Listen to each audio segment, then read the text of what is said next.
제가 담임 목회를 하면서 특별히 우리 교회에 처음 나오시는 분들을 위해서 새가족들을 위한 교재를 제가 만들었습니다. 그래서 4주 코스로 해서 4번에 걸쳐서 새가족들과 함께 나눔의 그런 시간들을 갖는 그런 거죠. 그래서 4번 만나기 때문에 축복된 만남이다 이렇게 제목을 해서 같이 만남의 시간을 가졌더랬습니다.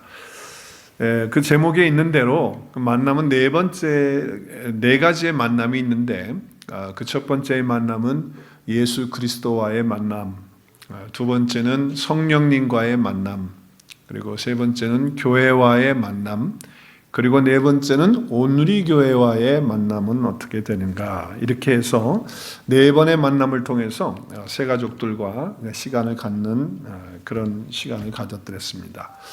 첫 번째 그 만남의 시간 가운데 예수님을 정말 만나셨느냐라고 하는 질문을 제가 합니다. 근데 그 예수님을 만나느냐라고 하는 것은 구원의 확신과 연결이 됩니다. 그래서 내가 구원받은 확실한 증거가 있느냐라고 하는 그거죠. 두 번째는 성령님과 만남이라고 하는 것은 우리 크리스천 라이프에 대한 겁니다. 내가 크리스천이 됐다면, 내가 그리스도인이 됐다면 우리가 어떻게 살아가야 되느냐, 성령님이 우리 안에 영원토록 함께 하시고 성령님이 우리의 삶을 인도한다고 한다면 우리의 만남이 성화되어지는, 정말 그리스도의 모습을 닮아가는 그런 은혜가 우리 삶 가운데 있어야 한다. 그래서 그것을 또 영성생활이다 이렇게 이야기를 합니다. 그래서 양육반에 우리 그 새가족 반에 들어오게 되면 이제 그것들을 같이 나누게 되었죠. 그리고 세 번째는 교회란 무엇인가? 교회는 건물이 아니잖아요, 그렇죠? 그래서 교회가 무엇인가? 교회에 대한 바른관을 함께 나누고, 그리고 마지막 네 번째 시간은 온누리 교회 오셨는데 그럼 온누리 교회에서 어떻게 신앙생활하는 것이 좋겠는가? 이제 이 부분에 대해서 함께 나누는 시간을 갖습니다. 그래서 제가 그 교재를 쓸 때 그 4번의 만남의 시간을 가지고 썼습니다. 근데 제가 몇 년 전부터는 저희 교회에서 양육반을 하면서 또 양육반하고 제가 축복된 만남하고 겹치는 그런 부분들도 있고, 그래서 그냥 새가족 분들이 오시면 온누리 반 그 새가족 축복된 만남이 아니라 그냥 양육반으로 같이 하게 됩니다. 그러니까 우리 교회에서 양육반은 담임 목사와 함께 여러분이 시간을 가지면서 만남의 시간을 갖는 거기 때문에 우리 교회 오시면 꼭 양육반을 하시는 것이 좋겠죠? 네, 좋을 겁니다. 그래야 담임 목사님과 함께 좋은 시간을 가지니까 그렇게 하시면 좋을 것 같습니다. 제가 쓴 새가족반 그 축복된 만남의 교재나 또 양육반이나 이 모든 것에서 제일 첫 번째로 다루는 것이 뭐냐면 구원의 확신이에요. 예수님을 만나셨습니까? 그것은 구원의 확신을 가지셨습니까? 라고 하는 것과 같은 거니까. 그래서 제가 처음에 그 구원의 확신을 집어넣는 이유가 새신자는 아니지만 또 타주에서 이사를 오셔가지고서 우리 교회 오시는 분들도 있고, 또 어떤 분은 처음 교회 나오시는 그런 분들도 있었어요. 그런 분들에게는 새신자반이 되겠지만 많은 경우에 타주에서 이사 오시거나 아니면 어떤 문제 때문에 우리 교회 이렇게 다시 오셔서 이제 신앙생활 하시고, 또 어떤 분들은 오랫동안 교회를 출석 안 하시는 거죠. 일명 본인들이 말하기를 안식년에 들어갔다고 그래요. 성경은 또 좀 아는가 봐요. 그래서 안식년 중이다 이렇게 해가지고서 오랫동안 안 다녔는데 다니시는 분들, 이런 분들이 오시다 보니까, 그러니까 정말 이제 예수님을 만나는 거에 대해서 또 구원의 확신에 대해서 다루지 않을 수가 없는 거예요. 근데 많은 사람들이요, 제가 그 과정을 같이 이제 지금 여기 와서도 그렇고 목회를 하면서 그렇게 했는데, 교회 생활하면서 이 구원에 대한 부분이 정리가 안 되어 가지고 그냥 교회 다니시는 분들이 참으로 많다는 겁니다. 안타까운 이야기지만 구원이 정립이 안 돼 있어요. 구원이 자기 스스로 정리가 안 돼 있고 그 구원이 뭔지를 모르고 구원의 고백과 확신이 없는 상태에서 교회를 오랫동안 다니고 여러 가지 봉사를 하고 심지어는 교회에서 직분까지 받게 돼가지고 직분을 가지고 뭐 나름대로 뭘 하는 거예요. 그러다가 또 뭐 은혜 받고 뭐 충만해가지고 또 신학교까지 가가지고 그 와중에 구원이 정립되지도 않은데 신학을 다니고 공부해가지고 목사를 받는 경우도 있다는 거죠.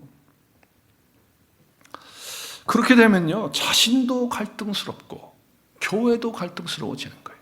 왜? 구원이 정립이 안 된 상태에서 뭘 어떻게 하겠다는 거예요. 뭘 어떻게 하겠다는 거예요. 그래서 언제라도 한 번은 반드시 짚어야 하니까 새가족반이라는 게 얼마나 좋은 기회입니까?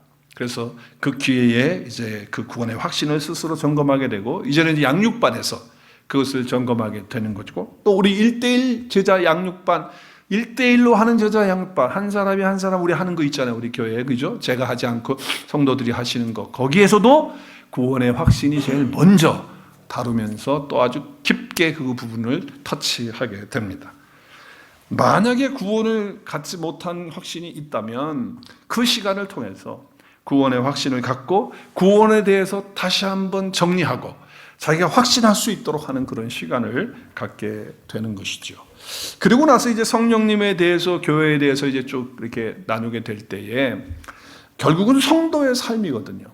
이제 우리가 구원받았다면 성도가 되었으니까 우리가 어떻게 살아야 되느냐라고 하는 것이죠. 그래서 성령이, 우리 아들의 영신 성령님께서 우리 가운데 오시면 그때부터 우리는 어떻게 됩니까? 성령님과 함께 신앙생활을 시작하는 거예요.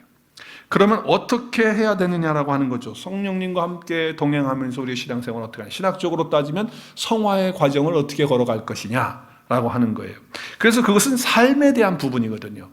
구원받는 것은 영적으로 우리가 거듭나는, 태어나는, 그래서 그리스도 예수 안에 연합되어지는 그런 사건이라고 한다면, 이제 성령님은 우리 가운데 오셔서 우리의 구원을 인정해 주시고 또 확신 주실 뿐만 아니라 구원받은 자의 삶을 인도하고 다스려 주시는 분이시니까, 그러니까 생활을 다루는 것이죠.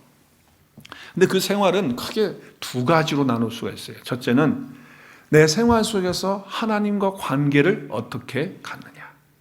하나님과 관계를 어떻게 갖느냐는 거예요. 그래서 내 삶 속에서 하나님과 관계를 어떻게 가지면서 살아가느냐라고 하는 그런 부분을 함께 나누는 것이죠. 이것을 소위 영성생활이다 이렇게 얘기합니다. 근데 우리가 영성생활을 여러 가지로 다 이야기할 수 있지만 저는 영성생활이라고 하면 세 가지를 꼭 빼놓지 않고 이야기합니다. 첫 번째는 영성생활이라고 하는 그분에는 말씀생활이 들어가는 거예요. 그 생활 속에는 기도생활이 들어가는 거예요. 그리고 그 가운데는 예배가 생활이 들어가는 거예요. 그러니까 세 가지.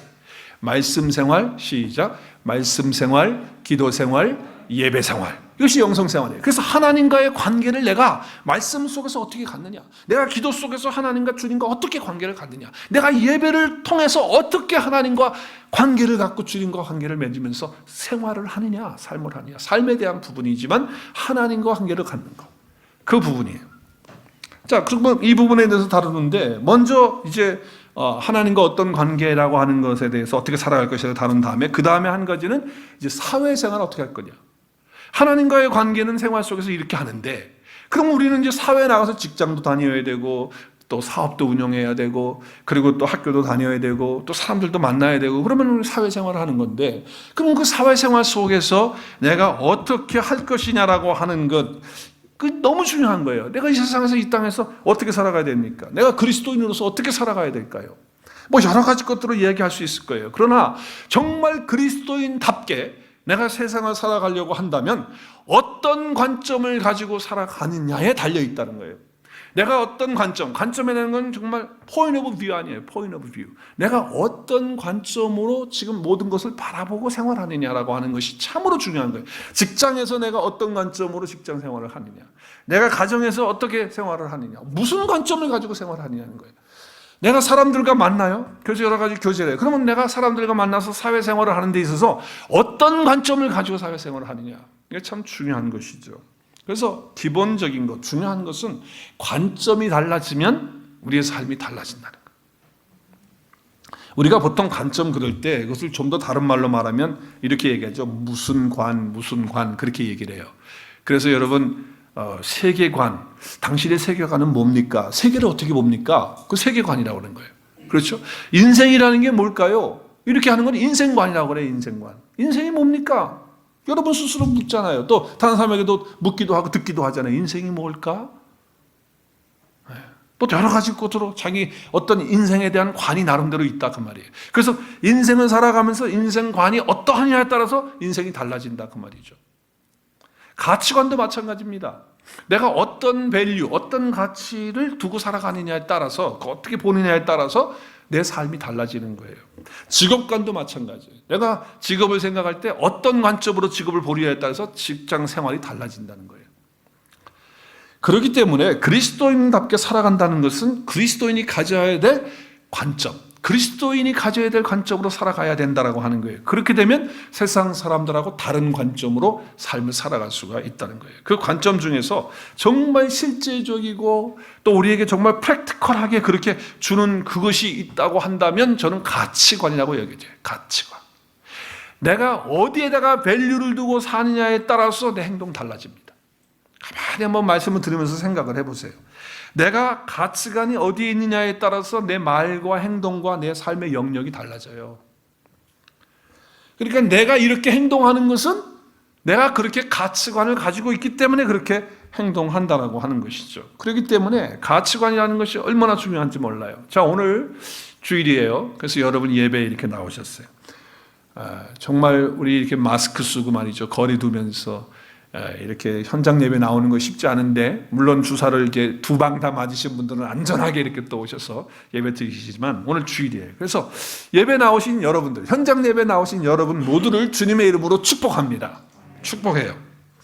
또 현장에 안 계신 분들도 축복합니다. 섭섭하시니까 온라인 분 하신 분도 축복합니다. 예배에 나오셨으니까 대면으로 하든 온라인으로 하든 오늘 예배에 나오신 모든 분들을 축복해요. 또 이렇게 온라인으로 마스크 쓰고 예배드리지만 이렇게 나와서 함께 하니까 얼마나 좋은지 모르겠어요. 근데 여러분 생각해 보세요. 내가 오늘 예배에 왜 나왔느냐? 할 일도 많잖아요. 할 일 없어 나왔었어요? 아니, 오늘 할 일도 많아요. 잔디도 깎아야 돼. 하루 쉬는데 오늘 할 일도 많고 밀린 일도 있고 빨래도 해도 말하기 시간 얼마나 바빠요, 우리 인생활 속에서. 근데 오늘 예배에 왜 나왔어요? 다른 어떤 것보다 오늘 주일이니까, 주일에는 정말 예배 드리는 것이 나에게 있어서 가치가 있다는 거예요. 정말 예배 드리는 것이 가치가 있기 때문에 오늘 여러분이 시간을 내가지고 예배 가운데 온 줄로 믿습니다. 가치관이에요, 가치관. 내가 어디다 가치를 두고 있느냐는 거예요. 자, 금요일 저녁에 안 바쁜 사람 손 들어보세요. 금요일 저녁에 안 바쁜 사람. 나는 금요일 저녁에 정말 한가합니다. 제가 혼내주려고 그래요. 한가한 사람도 있습니다. 미국 생활을 하다 보니까 월요일부터 금요일까지 정말 직장생활 열심히 합니다. 그리고 금요일날 해 떨어지면요, 그때부터도 이제 뭐예요? 주말 시작. 얼마나 그냥 그때부터 익사행하고 좋은지 몰라요. 그리고 이제 할 일이 막 많고 내가 하고 싶은 거 하고 싶고 그래요. 그런데 오늘 이게는 또 금요일날 8시에 예배를 드리는 게 있잖아요. 그런데 아무리 자기가 놀고 싶고 바쁘고 또 일주일 내내 일해서 피곤하지만 금요일 저녁 8시에 예배가 있는데 예배를 자기가 가치 있게 둔다면 다른 거 좀 제껴놓고 그 예배에 참여할까요? 안 할까요?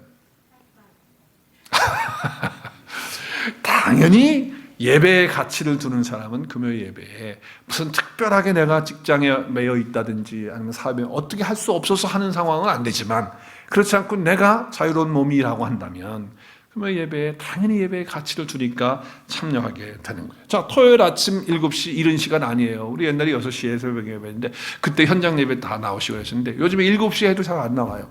근데 아무튼 어찌됐든지 간에 7시에 이런 시간도 아닌데 예배합니다. 근데 예배이기 때문에 예배가 얼마나 가치 있는가 라고 늘 생각하는 사람은 토요일 날 예배에도 나오는 거예요. 왜냐하면 피곤하고 내가 잠을 희생하더라도 예배 안 빠지고 참석하는 이유는 예배가 나에게는 가치가 있기 때문에 그렇게 행동이 나오는 거라는 거예요. 이 가치관이라는 것이 얼마나 중요하다는 거죠. 자, 예배의 가치를 알고 있는 사람들은 예배에 참석해서도 달라요.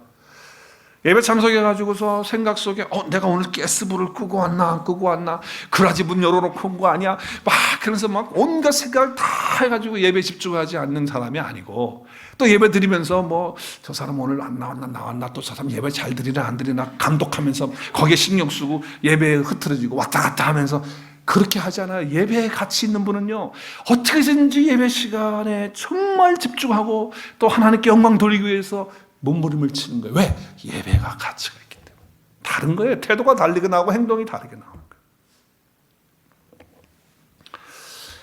거예요. 셀 모임에 대해서도 마찬가지입니다. 우리 교회 지체들이 함께 모이는 모임이에요.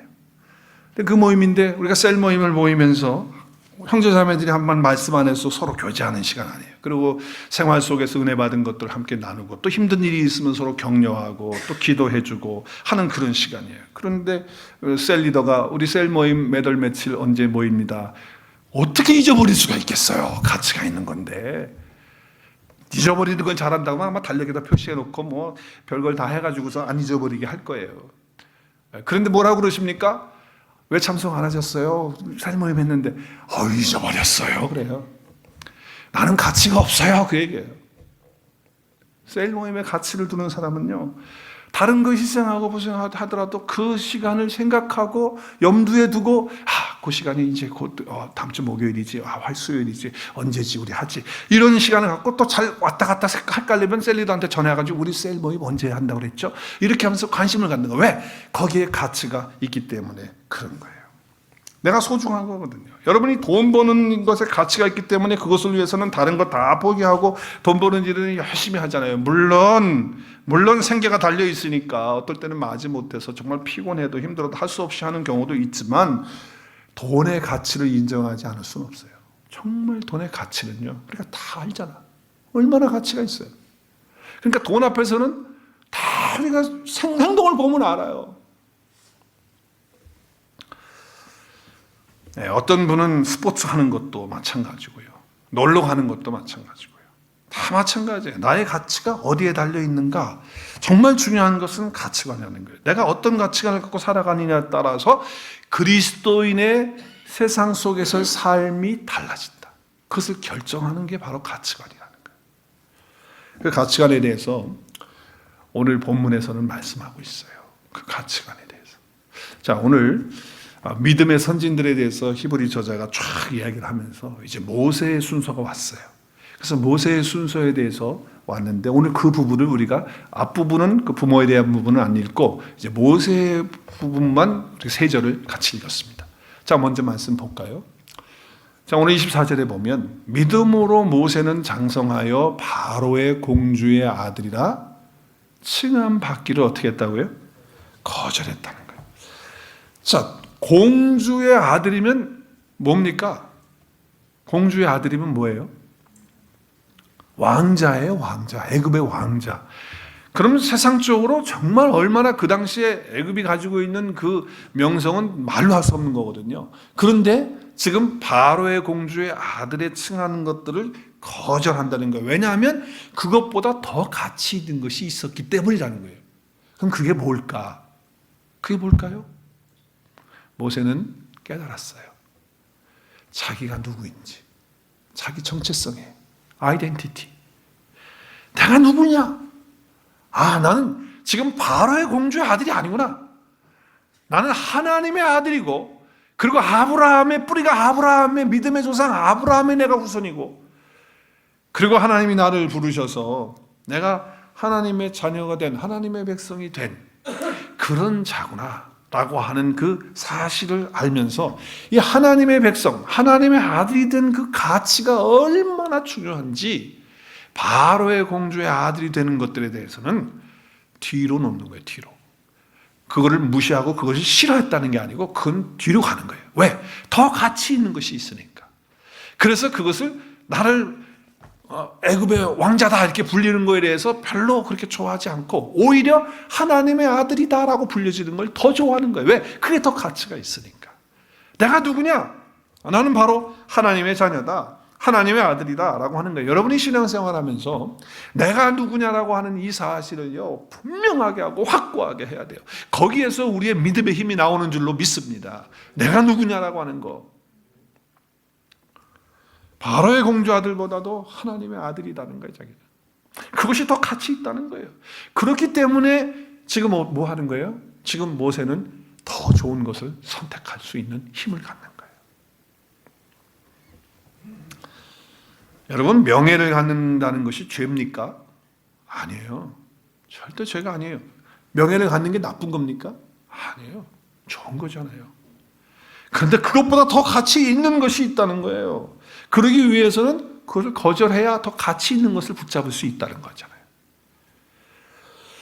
그래서 사도 바울도 모세와 똑같은 그런 마음을 가져요.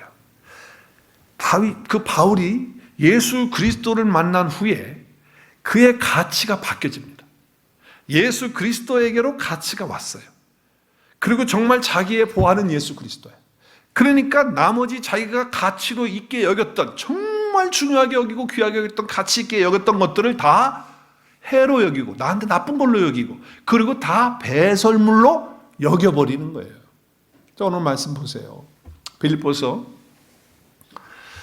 3장 7절에서 9절이죠. 그러나 무엇이든지 내게 유익하던, 무엇이든지가 이제 중요해요. 유익하던 것을 내가 그리스도를 위하여 다 해로 여길 뿐 아니라 모든 것을 해로 여김은 예수 그리스도를 자기가 알고 그리고 믿고 그 예수님을 알아가는 그 지식이 너무너무 가장 고상하다는 게 뭐예요? 가장 가치 있다는 거예요. 가장 가치 있다는 거예요. 그렇기 때문에 그리스도를 위해서 모든 걸 잃어버려도 자기는 된다는 거예요. 그리고 그걸 다 배설물로 여긴다고 이렇게 얘기를 해요. 그 다음에 9절에 가서 뭐라고 그래요? 그 안에서, 주님 안에서 내 자신을 발견하니까, 내가 누구인가를 발견하니까 그 다음부터 가치가 바뀌는 거예요. 그래서 내가 가졌던 의, 자기가 뭘 해서 이루어서 했던 율법에서 나왔던 그 모든 것들이 다 이제 정말 가치 있는 율법이 있었거든요. 근데 이제 예수 그리스도를 만나고 나서부터는 율법이 자기의 가치가 아니야. 예수 그리스도가, 그 예수 그리스도를 믿는 그 믿음이 바로 자기의 의가 되고 자기의 가치가 됐다라고 하는 그런 선포를 하는 거예요. 근데 그 의가 누구로부터 나온 겁니까? 하나님으로부터 자기에게 주어진 의라는 거예요. 자기 행위에서 나온 의가 아니고. 그러면서 지금 거기에다가 자기의 가치를 두는 거예요. 여러분, 바울은 자기가 살면서 가치 있다고 생각했던 게 뭔지 아십니까? 바로 이 5절 앞에 말씀해 보면 자기가 가치 있게 여겼던 게 뭐냐면 8일 만에 할례 받는 거예요. 할례를 받았다는 건 자기는 언약 백성이라고 하는 거예요. 아브라함의 후손이라는 거예요. 거기에 대한 어떤 육체적인 그런 부분을 가치 있게 여겼어요. 또 이스라엘의 자기가 족속이라는 것, 또 베냐민 지파라는 건 뭐예요? 정말 이스라엘의 초대 왕이 나왔던 지파가 베냐민이에요. 자기는 그런 프라우드한 그런 지파 소속이라는 거예요. 그리고 히브리인 중에 히브리라는 건 순수하게 피가 섞이지 않은 혈통적으로 자기는 히브리 사람이다. 현혈이 아니고 딱 히브리 사람이다. 또 율법으로는 바리새인들이 아주 유명한데 나는 거기에 소속되어 있고, 열심, 그 당시 열심은 이단인 예수를 믿는 그 교회를 박해하는 거, 거기를 자기의 의라고 생각했으니까 그 열심을 내는 거, 그것이 자기의 가치였고, 그리고 율법의 의로 흠이 없이 자기 나름대로 자기의 율법을, 자기가 율법을 철저하게 지키는 것이 바로 자기의 가치였단 말이에요. 그런데 그 모든 것들을 다 어떻게 여겼다고요? 오늘 말씀해 보니까 어떻게 여겼어요? 배설물로 여겨버려요. 즉 가치가 없는 것이 되어버렸어요. 그리고 가치 있는 것이 바뀌었어요. 예수님으로 바뀌어버려요. 자기 보화가 바뀐 거예요. 가치가 바뀐 거예요. 그러니까 바울은 바울의 삶이 달라질 수밖에 없어요. 가치가 바뀌니까 삶이 바뀌는 거예요. 내가 무엇을 행동하고 어떻게 선택하느냐는 나의 가치라는 거예요. 바울은 그래서 그리스도를 위해서 자기의 삶을 다 드린 거예요. 왜? 거기에 가장 큰 가치가 있으니까. 믿음이 뭡니까? 가치 있는 것을 선택하기 위해서 가치 없는 것을 미련 없이 바울처럼 배설물처럼 여기고 모세처럼 그것을 칭함을 거절하고, 이렇게 하는 게 바로 내가 중요한 가치를 얻는 방법이에요. 제가 언젠가 말씀드렸을 거예요. 원숭이를 잡는 법. 원숭이 잡는 법은 뭐 여러 가지가 있겠지만 재밌는 방법이 있더라고요. 그게 뭐냐면 원숭이가 좋아하는 음식을 무거운 항아리, 그러니까 입구는 조그맣고 뒤에는 큰데 아주 무겁고 그런 항아리를 만들어 가지고 거기에다가 원숭이가 제일 좋아하는 음식들을 넣어놓는 거예요. 근데 그 음식을 넣을 때 그 음식이 나오질 않아, 밖으로. 이게 커가지고 덩치를 그렇게 해놓고서 이제 마지막에 입구를 잡게 하는 거예요. 그러면 원숭이가 손을 집어넣으면 음식이 닿아요, 손에. 그러면 어떻게 할까요? 너무 좋잖아. 꽉 쥐어요. 그리고 빼려고 하는데 음식 때문에 안 나와. 근데 음식을 놓으면 자기 손 나올 수 있거든요. 근데 음식을 안 놔. 그리고서 빼려고 막 그러는 거예요. 제가 사진 갖고 왔어요. 사진. 원숭이가 넣어가지고서는 안 빼는 거예요, 그거를. 그러니까 자기를 잡으려고 온 사냥꾼이 옆에 와 있는데도 손을 안 빼. 왜? 자기에게 가치는 지금 먹는 거야. 이거 놓으면 안 돼. 그러니까 욕심도 욕심이지만 이게 자기 지금 현재 가치니까 그걸 놓을 수가 없어. 그러니까 안 놓는 거야. 사람이 와서 자기를 잡아가도 그거 못 놓고 있는 거예요. 도망갈 수도 없어. 저게 무거워가지고 못 들고 가는 거야. 여러분 잘 생각해 보셔야 돼요. 우리 삶 속에 하나님의 사람의 모습으로 믿음으로 행동하지 못하는 이유가 뭐예요? 세상에 여러 가지 욕심인데 그 욕심이 왜 생기는 거예요? 거기다가 가치를 두고 있기 때문에 내가 욕심이 있는 거야. 거기에 가치를 두고 있으니까. 그럼 손을 놓으면 될 텐데 안 놔. 그러니까 사단 마귀가 와서 우리를 농락시키는 거야. 데리고 가지고 노는 거야 우리를. 그래도 그걸 못 놓고 있어.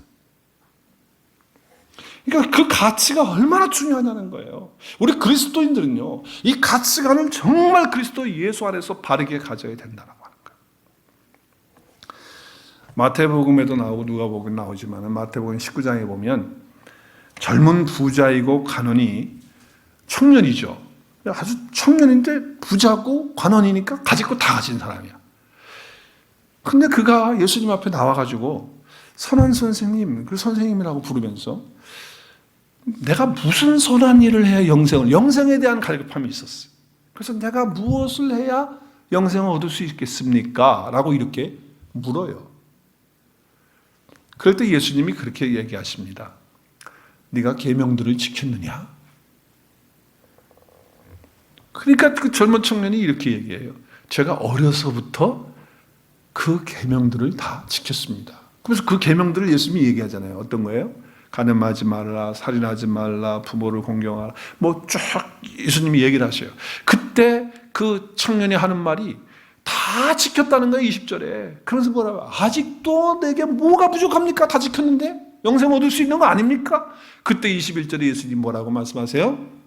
내가 온전하고자 할진대 가서 내 소유를 팔아 가난한 사람들에게 주라. 그리하면 하늘에서 보화가 내게 있으리라. 그리고 와서 나를 따르라 하시니까 22절 시작. 그 청년이 재물이 많음으로 그 말씀을 듣고 심히 근심하며 가니라. 이 청년, 부자 청년의 가치관은 어디에 있습니까? 자기가 가지고 있는 재물에 있습니다. 자기의 젊음도 어떤 가치가 되겠지만 지금 자기가 가지고 있는 것이 자기의 가치예요. 그래서 예수님은 지금 그 가치를 바꾸라는 거예요. 누구로? 네가 갖고 있는 그 보화는 가짜 보화야. 진짜 보화가 나야. 나를 믿고 나를 영접하고 나를 받아들이고 복음을 믿고 나를 믿으면 내 말을 들으면 그리고 나를 따라오면 그게 바로 진짜 보화를 얻는 거야. 이렇게 가르쳐주고 가치를 바꾸라고. 근데 바꿔야 안 바꿔요? 왜 못 바꾸죠? 따라해보세요. 원숭이니까. 조금 전에 있었던 원숭이랑 뭐가 달라요? 못 놔요. 그거 못 놔. 그 가치를 못 내려놓으니까 진짜 가치를 못 잡는 거예요. 근심하면서 예수님 곁을 떠나가는 사건이 일어난다 그 말입니다. 사람이 어디에 가치를 두고 사느냐 하는 것은요, 그 사람 삶에서 어떤 선택과 어떤 결정을 하느냐 하는 것을 보면 저 사람의 가치는 저거구나. 나의 가치는 이거구나, 저거구나 하는 것도 발견하게 된다 그 말이에요. 또한 모세는 믿음으로 잠시의 쾌락, 자기의 육체적인 쾌락, 즐거워하는 거 하는 것보다도 하나님의 백성과 함께 고난받는 것을 선택해요. 그게 더 가치 있다고 여긴 거예요. 하나님의 백성하고 같이 있는 거. 그래서 어떤 죄의 쾌락을 즐기는데 가치를 두지 않고 하나님의 백성들이 지금 고난받고 있잖아요. 그 당시에 애굽의 학대를 받고 있었잖아요. 그래서 거기에 같이 마음이 있고 거기에 가치를 같이 두었다라고 하는 거예요. 가치가 선택을 결정하는 거예요. 그래서 26절에 보면 뭐라고 얘기해요? 그리스도를 위하여 받는 수모를 애굽의 모든 보화보다, 계속 비교하고 있죠. 애굽의 모든 보화의 그 가치보다도 더 큰 재물, 더 큰 가치로 여겼으니 이는 상 주시는 이심을 바라봅니다. 누구를 위해서 수모를 당하고 능력을 받고 불명예와 수치를 당하는 그 고난의 길을 선택했어요. 누구를 위해서? 하나님의 백성들을 위해서. 근데 그것을 갖다가 오늘 말씀해 보니까 그리스도를 위하여라고 해요. 히브리 저자가 지금 쓸 때 그리스도를 위하여. 사실 모세는요, 그리스도를 봤습니까? 예수님 시대에 살던 사람입니까? 예수님 못 본 사람이에요. 예수님이 육신의 모양으로 오셨는데 그때 없는 사람이고요. 모세는 예수님 오시기 전보다도 적어도 1500년 전 이상에 있었던 사람이에요. 그런데 지금 뭐라고 얘기를 하느냐? 그리스도를 위하여 받는 수모라는 거예요.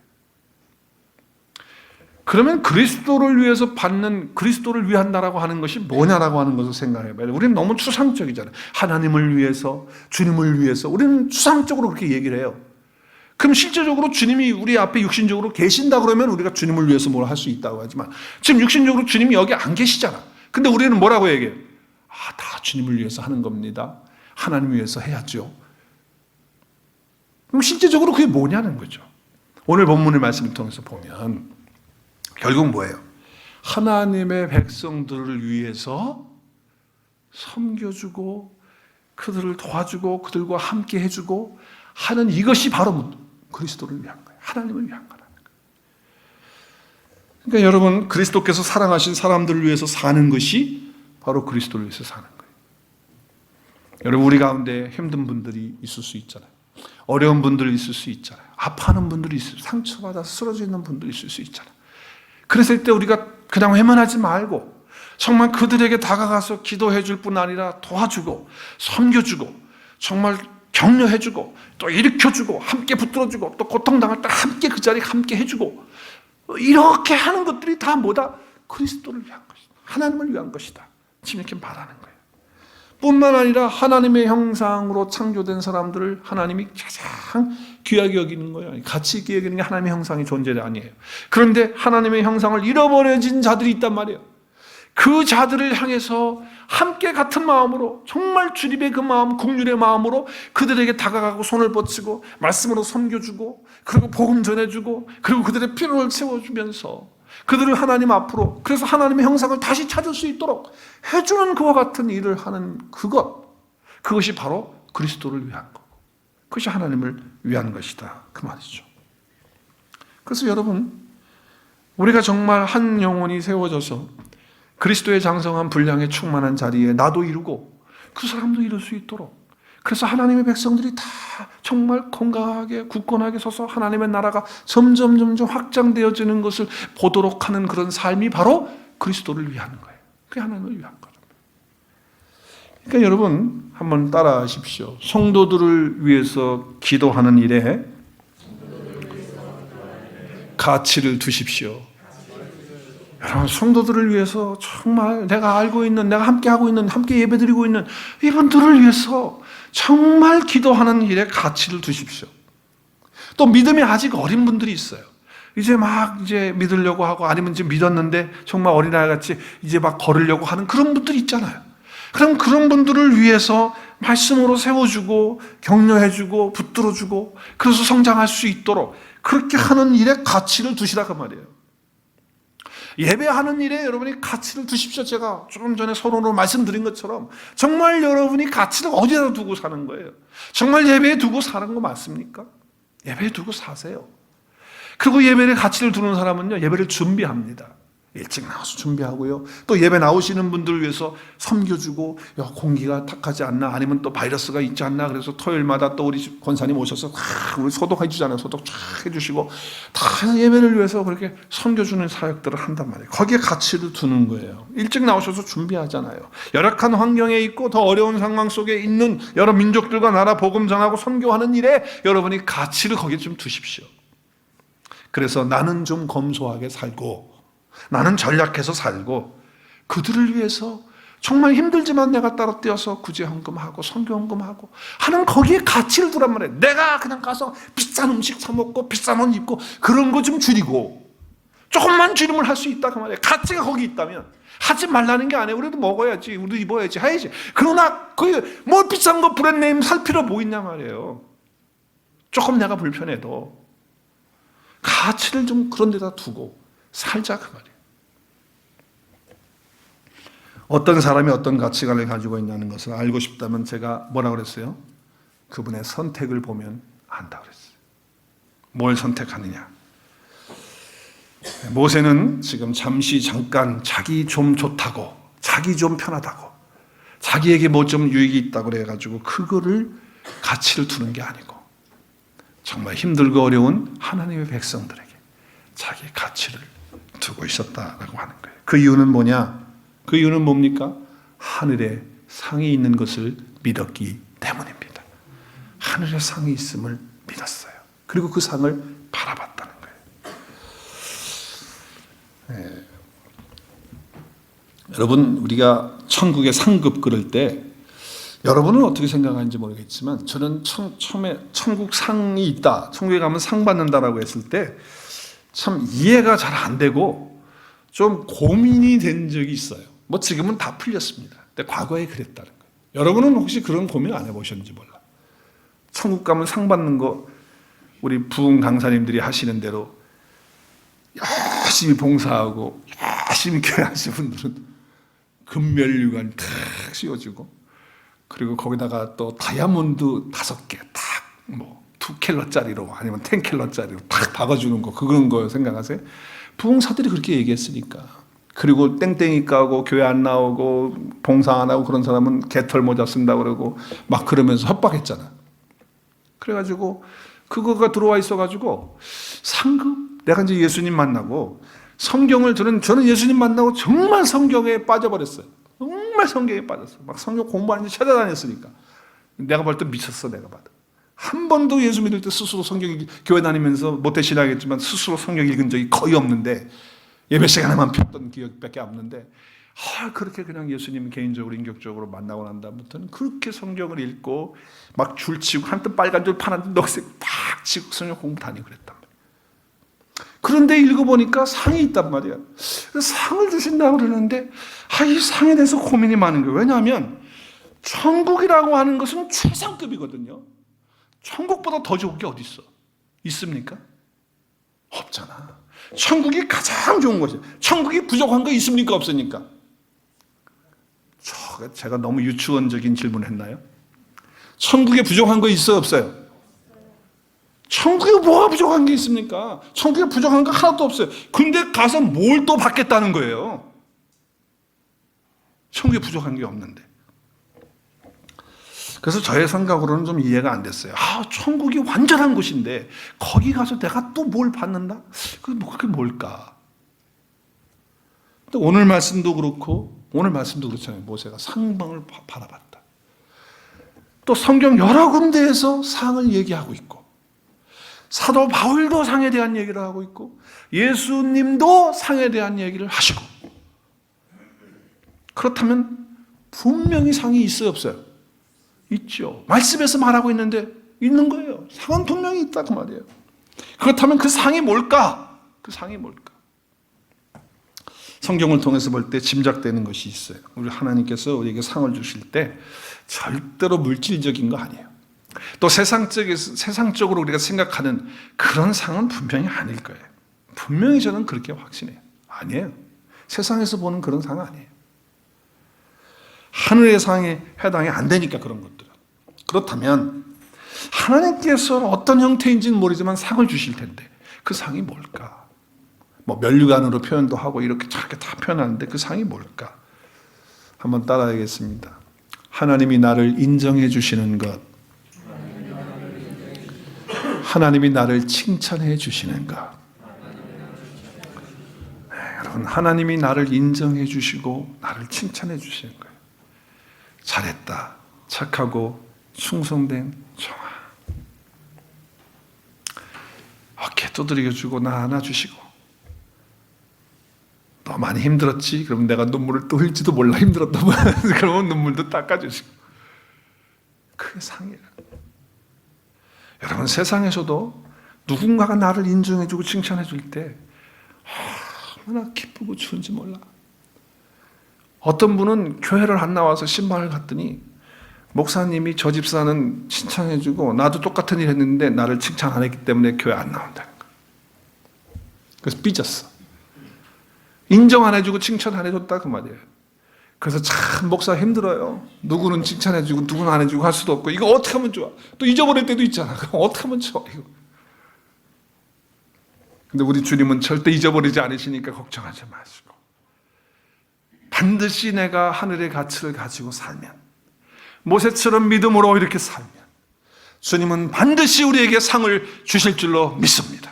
그 상을 바라보는 신앙으로 여러분이 정말 가치를 가지고, 하늘의 것 영원한 가치를 가지고 여러분이 그 가치를 가지고 사셔서 정말 여러분의 그 기쁨이 더 깊어지고 더 은혜가 깊어지고 정말 하나님 앞에 감사와 찬양이 더 높아지는 그런 역사가 있길 바라요. 사도 바울은 이렇게 고백합니다. 나의 간절한 기대와 소망을 따라 아무 일이든지 부끄러워하지 아니하고 지금도 전과 같이 온전히 담대하여 시작 살든지 죽든지 내 몸에서 그리스도가 존귀하게 되게 하려 하나니 이는 내게 사는 것이 그리스도니 죽는 것도 유익함이라. 자, 내 몸에서 누구만 존귀해지면 됩니까? 예수님만 나타나고 예수님만 높아지면 돼. 내 안에 보아는 예수님이야. 가치는 예수님이야. 그분만 나는 어떻게 되든지 상관없다는 거예요. 그 지금 간절한 기대와 소망이라는 거예요. 내가 어떻게 되든지 그거는 관계없다는 거예요. 내가 뭐 사람들에게 어떨 때는 비난도 받고 오해도 받고 또 왕따도 당하고 뭐 별거 다 한다 할지라도 It's okay. 주님만 존귀게 된다면, 나를 통해서 주님만 영광 받으신다면, 내 안에 계신 그 가치, 내 안에 계신 그 보배이신 예수님만이 높여지기만 한다면 나는 정말 만족하는 그런 삶이다. 죽는 것도 나는 괜찮다라고 하는 바울의 고백. 그것이 자기의 간절한 기대이고 그것이 자기의 소망이라는 거예요. 바울의 그 소망이 저와 여러분의 소망이 되길 바라요. 오늘 여기 내 몸이라고 할 때 이브리어 헬라어에서 소마라고 하는 단어를 쓰는데 육체라고 이렇게 되어져요. 근데 오늘 문맥을 보면 육체라기보다도 구체적인 나의 삶이에요.